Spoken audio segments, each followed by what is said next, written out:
Kumusta kayong dalawa? Thank you, Tito Boy. Ako, okay lang ako, Tito Boy. Nakabalot ako, Tito Boy. Oo, and I'm proud. Very wholesome. Pag-usapan natin yung Pinoy Big Brother. Hanggang ngayon, marami pa rin nagsasabi, totoo ba yan? O scripted ba ang Pinoy Big Brother?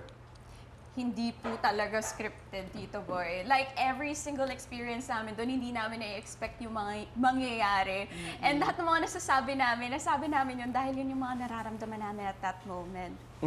Siguro, Ikaw, Kian. siguro naisip lang nila, Tito Boy, dahil hindi nila naintindihan na showbiz is show business. Oo. Siyempre may mga, parang akala nila scripted sa loob dahil na may nagliligawan, may nag-iiyakan, may parang nadidevelop doon, nag-love team, hindi po na, lang, emotional lang sa loob talaga, na-develop lang talaga doon. So, sinusundan ng camera yan, kung ano yung interesting topic, kung ano yung interesting na mapapanood ng tao. Okay. Kaya, Yes. pinupoko siya, kasi same business pa rin yun. Sandali, pang ilang araw nyo nakakalimutan na may camera?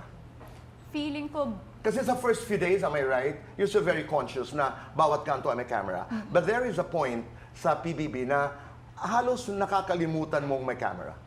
Or hindi, you don't forget. ako, feeling ko nakalimutan na namin by the second week or by the Second week. first week. Kasi ano talaga, Tito Boy, lahat kami noon, dahil teen edition kami, parang wala naman kami masyadong alam sa camera.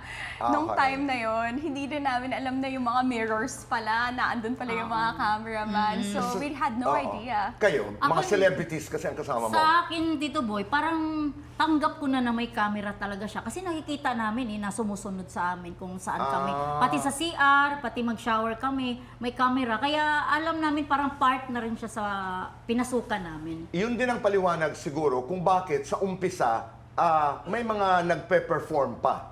Di ba? Yung ingat na ingat sa kilos. Baka hindi sa, halimbawa, isang